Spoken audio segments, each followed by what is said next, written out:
Hey there, my name is Fela Abioye, and this is How to Corporate, my digital show about how successful professionals navigate career moves and money matters.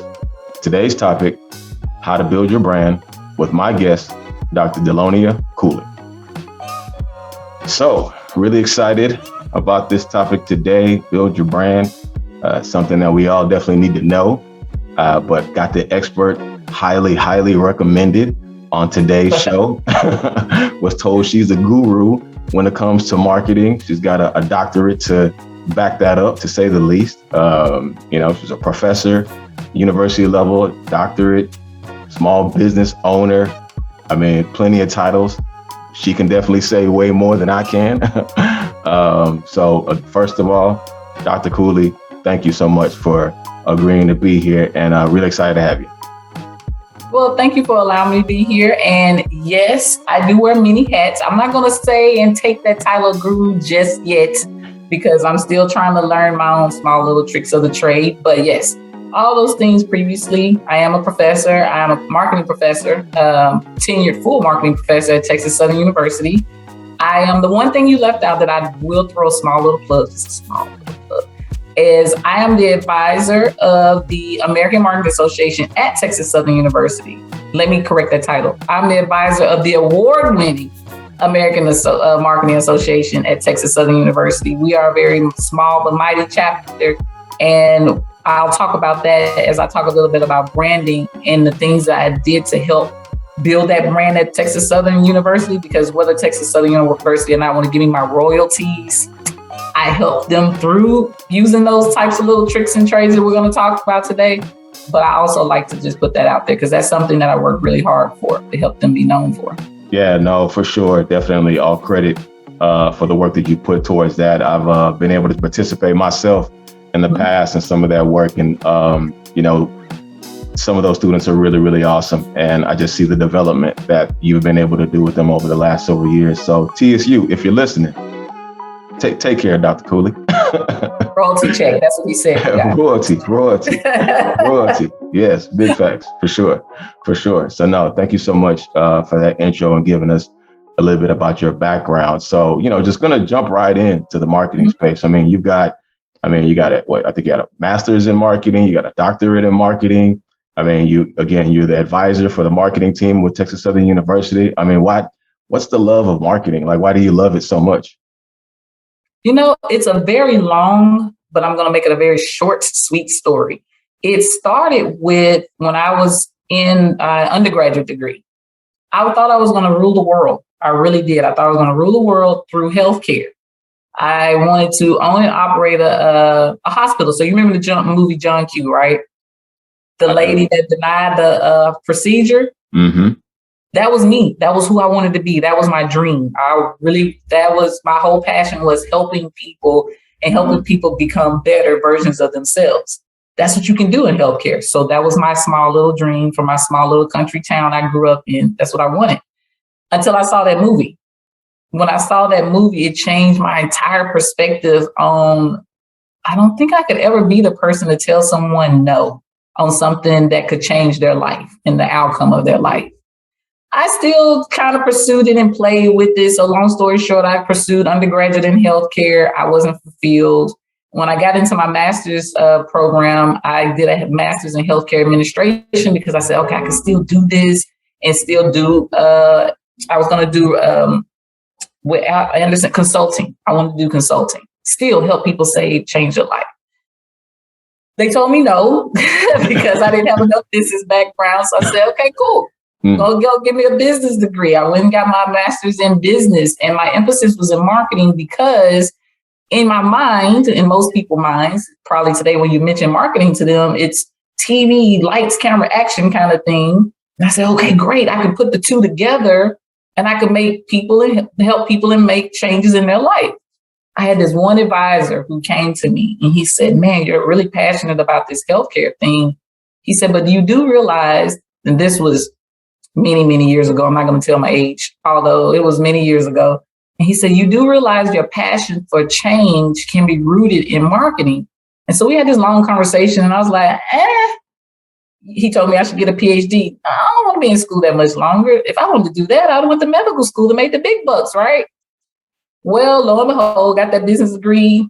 It's now called Accenture. They were called Anderson Consulting at the time. They still told me, nope, sorry, still not good enough. So my dreams are crushed. My life is over. Don't know what I'm going to do when I grow up, because my goal was still healthcare and changing people. And that one advisor came back to me and he said, with your passion and your vision of how you see things can be, you should get your PhD in marketing. And from there, I just took off, and that's where I am. So my love and my drive in marketing wasn't even about business, and it wasn't about the business side of it. It was about helping people become better versions of themselves. And so therefore, that's how I see marketing. I know a lot of people see marketing as a way to communicate or a way to sell their next whatever it is that they're selling, or 30-second Super Bowl commercials. But when I see marketing and I think about it, I think about how can you make that person a better version of who they are, at least what people see. Now, I can't actually help you change, because that's not my job right there, but I can help you change how people see you. Yeah, no. I know, long story. No. I think that's really awesome. I know for myself, I had a somewhat similar story in that I was focusing on the healthcare route and had a professor to, really help guide me and, focus in a different area when I found out what I really wanted to do. But I mean, that's really cool, because as you were talking, I was thinking about, how does marketing play a role in how it can help others, or how people can kind of shape, our thought process. And, the Olympics, right, was recent. And I've been thinking about one of those commercials, I think, for Paralympics, where, there was a young lady on there swimming, and it had a commercial with, I think it might have been her mom. She was being adopted from Russia. And anybody who's seen that commercial, like, that was really, really powerful to me. Just watching how she was swimming through all these, I kind of visioned it like she was swimming through all these struggles, swimming through all of these challenges to get to the other side, to be an Olympian, right? And her mom being courageous enough of adopting her, knowing that she was going to have all these ailments and issues. But that's marketing, right? That's marketing, shaping the story for what you want people to get out of it. So I think that's really cool. That's awesome. That's awesome. Yes, that's exactly. I tell my students all the time, if you can remember one thing about marketing is making people, and this is the business side of it, marketing is making people think they need something that they want. So you truly are shaping how people see things, and they see themselves in association to those things. Awesome. Or ideas, or whatever it is that you're selling that particular day. Awesome. So, well, yeah. So staying on that same topic, right? You mentioned earlier, usually when we think about marketing, we think about the big companies, right? The commercials, the Geicos, and all that of the world. But brands today, really focus sometimes really on the individual level, right? Like, people have to have their own brand, their own personal brand. But, sometimes it can be construed like, how do you define that? How does one define what your personal brand is, right? Because I'm not a walking billboard. I don't have a huge marketing team behind me to come up with all these quote unquote tips and tricks. So when you think about when one's trying to build their own personal brand, how would you define maybe your own personal brand, for example? So I'm going to have to agree to disagree with you. You are a large walking billboard. Why would you think that you're not? Everything about you is your brand. Everything, from the way you wear your hair, the glasses that you wear. Like, if you have, I can't read the side of your glasses, but I can see a word on the side of your glasses. Yeah. From the type of shirt that you have on, from the type of shoes that you wear, from the products that you put in your hair, you are one huge walking billboard. Everything that you do, everything that you say, feel, dress, eat, all of that goes in and ties into your personal brand. So, for example, I had to come to the realization that I wasn't the brand that I thought I was, and I had to accept the brand that I am. I thought, because like I said earlier, when we were just talking offline, came from a very small little country town. I hate to have to admit it was pretty racist and pretty divided. It wasn't Jim Crow per se, but it wasn't that great. You could feel the tension in the air, but we all managed to get along.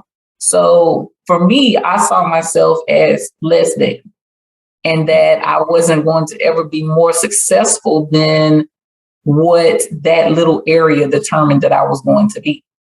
My mother, thank goodness for mothers, right? And my dad, but my dad passed when I was very young. But my dad did shape me earlier by telling me something that I tell my children now every day, that my maiden name was Minor. And he would tell us every day, there are no dumb minors. The one thing that you can get in life is an education, and people can't take that from you. Okay, as a kid, like, all right, yeah, I hear you.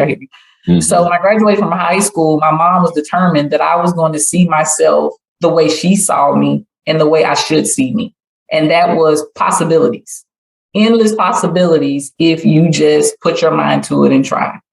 And so when people that know me now, even strangers, I'll just be honest, people that may have met me once or twice, most of them will tell you pretty much the same thing. And that is, she's pretty determined kind of person.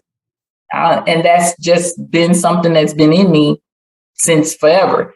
I just didn't realize that until it took me a little bit to bump into the wall to figure out, okay, this is not me. I can't keep trying to live who I think I am or who other people think I am.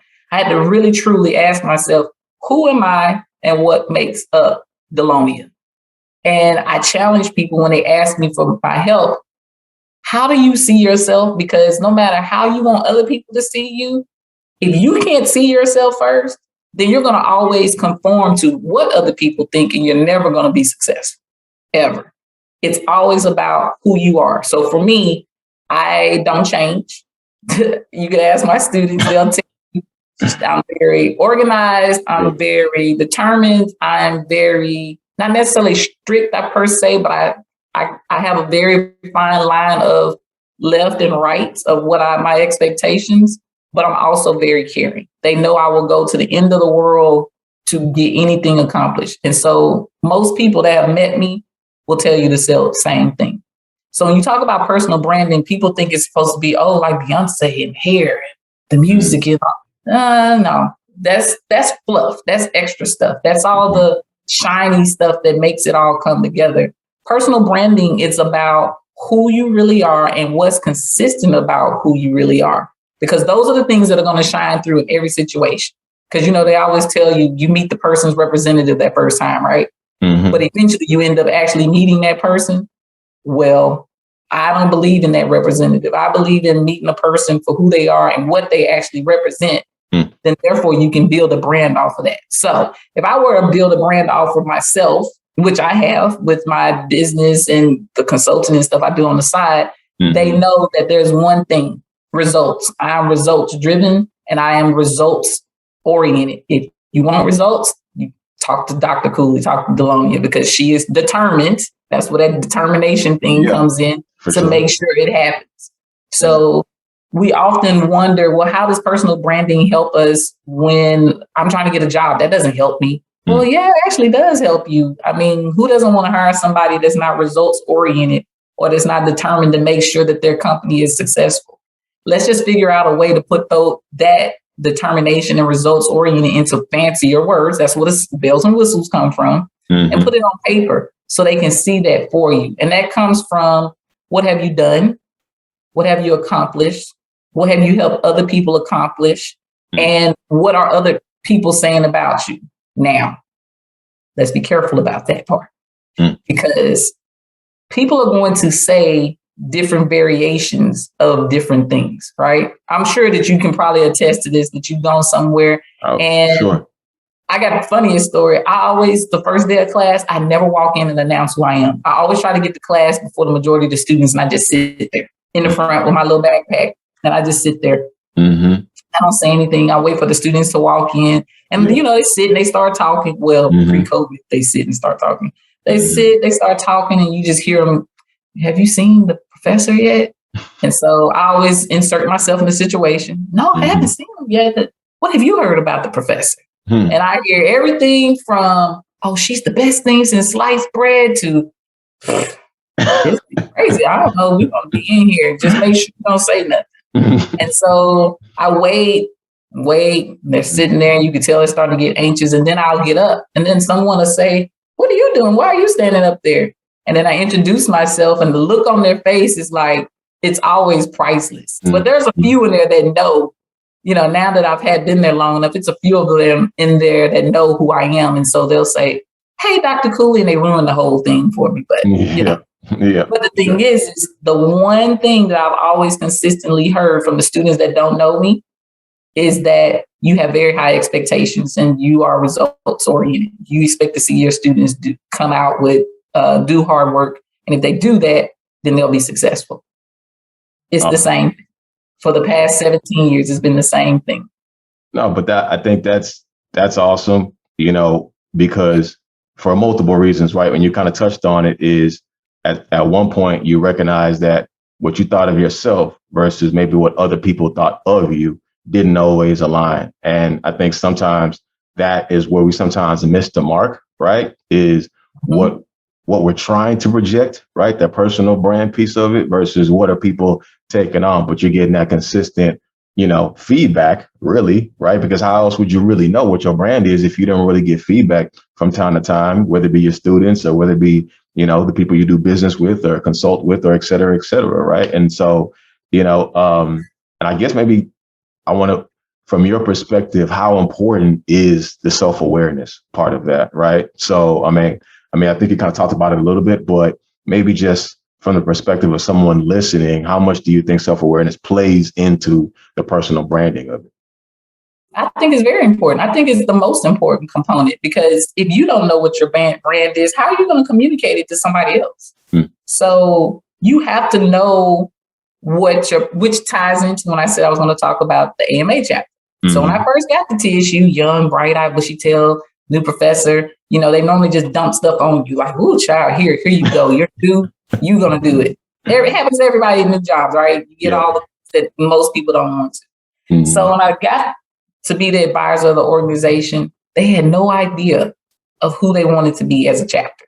They wanted to mimic what these other chapters were doing. And what you have to realize with AMA is it's huge. We have over 350 chapters across the US, right? Collegiate chapters. That doesn't even include the professional and academic stuff. So you had this group of really smart students mimicking this other chapter that was a close school, huge chapter of like 100-something people. You have a room of like 10 or 15 people. You cannot be 100 people out of 10 people. It's just not going to happen. So it took me about a year or two, maybe 3 before we shaped who we were. Like we didn't really get involved in a lot of things outside of TSU. I made sure all of them were connected to the main body of AMA, but we really worked on and focused on what we wanted our small chapter to be known for and what we wanted TSU AMA chapter to be known for. So it took us that long because we had to make sure who are we? What are we trying to do? What works for us? That's that self-awareness part. So I can't be Beyonce. I would love to have her paycheck just for a day. Maybe me too. But I could never do the things that she's doing because that's not me and that's not my passion. I'm aware of that. I can't be, for example, my husband, he's an engineer. He has a beautiful mind thing going on. Like he can see something and then go in the garage and build it like off the top of his head. That's not me. That's not who I am. But I recognize what I do. I recognize that I have a passion for working with students. I recognize I have a passion for working with people. I recognize I have a passion for trying to help people learn to be, like I said, better versions of themselves, regardless of how that happens. That's me. I had to figure that out. I've tried to put on several hats and it failed every time because that's not who I am. So realizing who you are and staying consistent with who you are will help you not only in your personal life, but also in your professional life. I did another interview that I accepted an award for. And one of the questions was, how do you take what I've done over the years and how did I become so successful?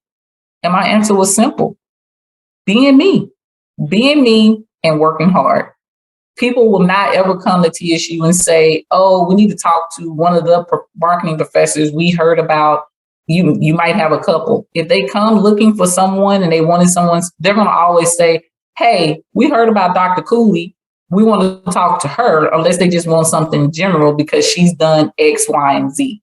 And that is because I have slowly built my personal brand at Texas Southern University, that they know that I know what I'm doing. I'm effective in what I do, and I'm going to make sure it gets done. That comes from consistency and always following through with who you are. That's personal branding in a nutshell. I also say branding, your brand should walk in a room before you do. That's for everything, like Coke, Sprite, Apple, Samsung, all of it. Your brand should walk in a room before you do. And that brand should speak volumes of who you are. So when you show up, it's already done. Just validating it. Yes, it's me just giving support of what's already been there.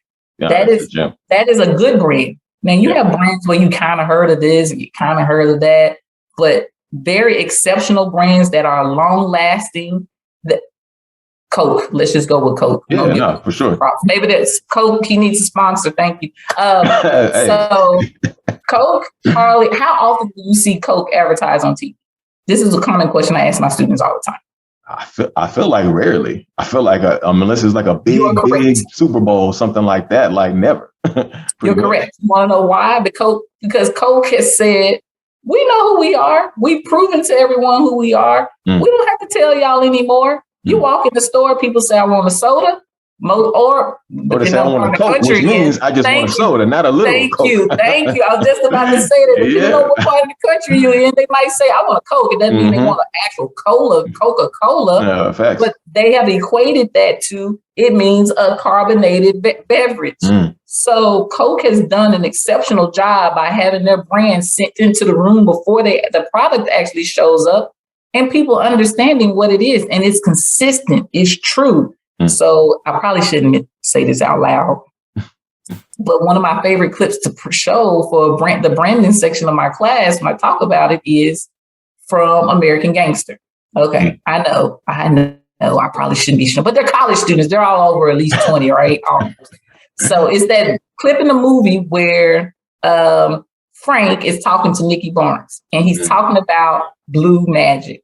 And he had his meeting at the club, and he's like, Nikki, I hear you out. You buying my product, and then you're watering it down the street. You don't have to do that. It has a brand. It's guaranteed. It has a promise behind the name. I stood up in the movie theater when it first came out. We were actually going to movies. My husband was like, it's the best analogy of branding that you can probably put in common words.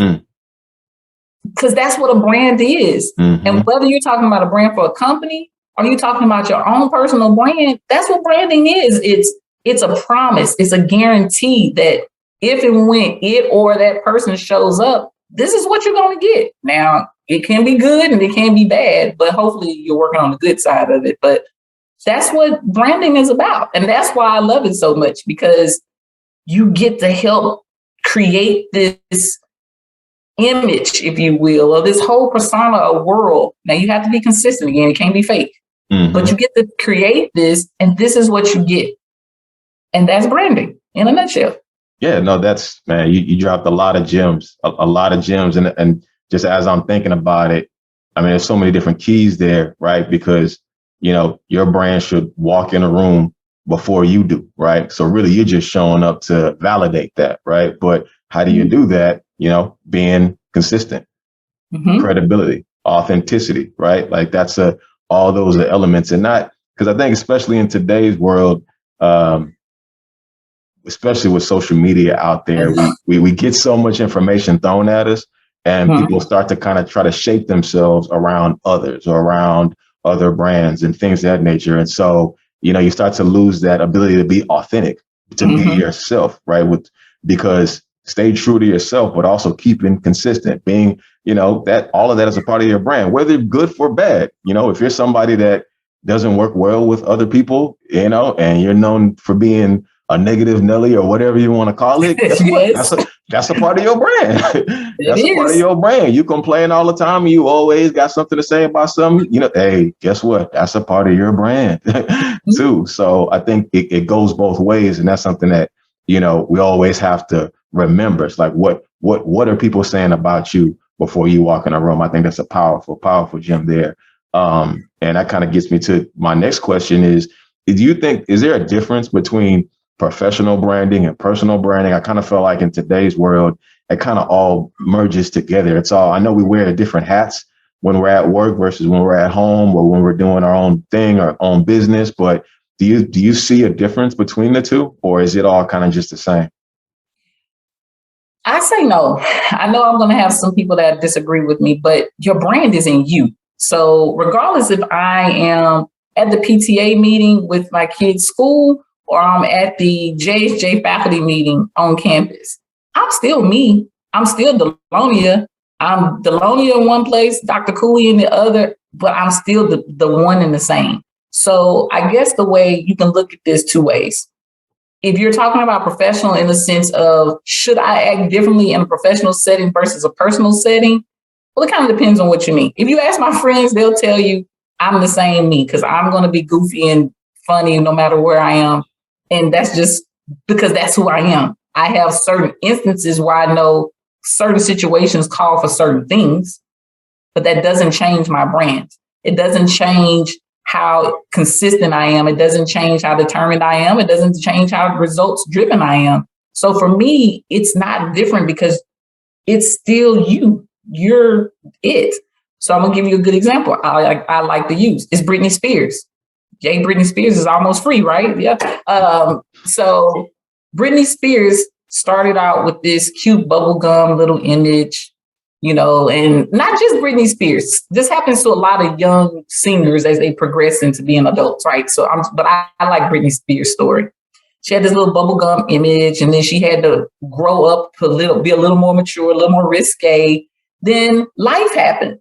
Regardless of how we judge her life or not, did that change any of those dance steps she did? Did that change her vocal range? Did it change all those performances that we know she did live because her life happened? No, it doesn't change the brand of who she is because Britney Spears is still Britney Spears. When you hear her name, regardless of how you saw she may have had a mental episode and mental health is real, or you saw her on stage in Vegas and she performed her behind off, she's still Britney Spears. She still has the same vocal range. She still has the same dance steps. She still has the same personal issues. All of that is her. Now, she doesn't necessarily take all those things in different places. I'm sure she's not walking around singing like that and performing and doing flips and stuff at home to entertain her kids. Then again, I don't know, she might. But I also understand that there's a time and a place for everything, but that should not change your brand. Think about it. Is Coke less Coke just because it's not at the local grocery store? I mean, just because they sell it at NRG, I think they sell it at NRG, I believe. Just because they sell it at NRG doesn't make it any less Coke because they don't sell it at 7-Eleven. True. It's still Coke, right? True. It's still the same thing because when you boil it down to a nutshell, it's still the same. I always made it a one of my personal things that I didn't party with students. And what I mean by that is I'm not a drinker or a smoker or any of that stuff by any means, but I just did not let my personal entertainment cross over with my professional entertainment. And so I have older students, like non-traditional older students, which one by right now is my best friend. One of them, she ended up becoming my best friend. But I never would have understood the opportunity for that relationship or that network opportunity that I created by her and I finally come together if I did not understand and come to the realization that my personal brand and my professional brand are the same. And if I see them as two different things, then I'm not that person. I'm not being consistent. I'm not being the same. So once I came to that realization, I realized that I can have relationships with my students that are outside of the classroom, that are still professional, but can be on a personal level. I have several students, like one is killing the real estate game right now. Bless her heart. I mean, I told her I need to come work for her at this point. I have another one. She has her own marketing communications consulting company and she works for FedEx. She's killing the game. I have another one who's doing hair and she has salons all over the city of Houston. I mean, but I would have missed out on those opportunities if I didn't realize that I am one and the same, personal and professional. Mm-hmm. So I just feel like there are certain times and places for everything. So I laugh at the TikToks that I see that you have people that are sitting there talking to their friend on the phone. Yeah, boy, so-and-so, man. Yeah, I think I'm gonna have to. Then somebody calls up to that window. Hold on a second. Yep. Yes, hey, Susan, how are you? Of course. Yes, I'll be right inside. Yeah. Okay, thank you. They wait for them to walk off. Yeah, man, that was Susan, my nosy work co-worker. So it doesn't change the fact that Susan came up to that window because they recognized this person that they work with. They had a question for them that obviously they needed to go to that person for that question. It didn't change their actual brand. It just, there's a time and place for everything. No, I think that's very well said. Definitely a time and place, because, you know, how you speak to, you know, for example, your kids versus maybe how you speak to your parents is not going to be the same. There's going to be a difference, but the part of it's still you, right? It still has to be authentic to you. And I think that's the key element that you talked about is, you know, not trying to be somebody else per se, right? Still being yourself, but being quote unquote a version of yourself, maybe at work, or a version of yourself, maybe at home. But like you mentioned, opening up or allowing yourself to kind of maybe open up the personal, that open up opportunities for you. Because I think sometimes, especially in the corporate world and the work world, you know, sometimes we try to separate everything like, no, this is work. No, this is home. But when you kind of open up a little bit and, you know, just something as casual as saying, hey, what did you do this weekend? And, you know, and people don't want to say sometimes like, oh, I don't, you know, why are you asking? Why are you all in my business? Like, hey, nobody's trying to get all in your business. We're just trying to have a casual conversation. We're just trying to, you know, but, you know, that's an example of someone that feels like they have to be a different person. So let me clarify that a little bit. I am not knocking what anybody does on their personal time. Hey, do you and do it well. However, it's just, you have to be, we're getting to a point, at least I know at my age, you probably still have plenty of time. We're getting to a point when you get to a certain age that you realize you don't have time for that on and off switch. You don't have time to have the code switching, if you will, from place to place. And people often laugh at me, like, especially my students, they get so tickled at me because I'm also the co-chair for the International Collegiate Marketing Conference. And we normally, pre-pandemic, we have about 1,500 students that show up to this conference. And all these students from all over the US and Puerto Rico and everything, they transcend and they come to this conference. And my students just laugh because they're like, you act like you treat them like they're back on campus. Was I supposed to be different? I don't understand. I was supposed to talk to them different than I talk to you guys. Y'all are all students. It's pretty much the same thing. So they laugh because I'm a stickler about time. Although I'm not going to say I'm overly crazy because I can tend to be, if I have one good friend, she'll tell you, oh, girl, you late all the time. I'm not. I'm not. It's certain things that it's like, oh, okay, it's not a big deal. A few minutes here and there. Yep. So at these sessions, when they come rolling in late, when we have guest speakers and we spend months and months of preparation to get this conference together, if I happen to be in there, they get the look. My students call it the Dr. Cooley look. And it's like, right, when them glasses come on the nose, you already know. and they just shake their head. You should have been here on time. You know she's gonna look at you crazy. So all 1,500 of these students that have been at this conference at least twice, they know, oh, Dr. Cooley, hey, here she comes, laughing, cracking jokes. Don't be late. Don't let her catch you coming in late because she's gonna give you that look. But it's consistent. But they also see, because we normally have a conference in New Orleans, but they'll also see me walking on Beale Street, not drinking or anything, because I don't believe in that part. But they'll see me on Beale Street and they'll walk up, hey, how you doing? They'll talk to me, ask me, do I want to come grab a drink with them or go grab something to eat? And I'm not stuffy to the point where like, I don't hang out with students. I'll go grab something to drink, water, Sprite, thank you, Dr. Pepper. But I have learned that you have to allow a little bit of both of your worlds to come together, because if you don't, now people see you as two different people. And that is very contradictory to what branding represents. For sure. Sure. No, I think that, again, another good gem to really zone in on, because, again, you don't want to come off as being fake, you know, right? Or being somebody that you're not, per se, right? So, no, that's awesome. Hey, thanks for tuning in. Be on the lookout for part 2 of this episode releasing next week. Make sure you click the subscribe button. Until next time, keep building.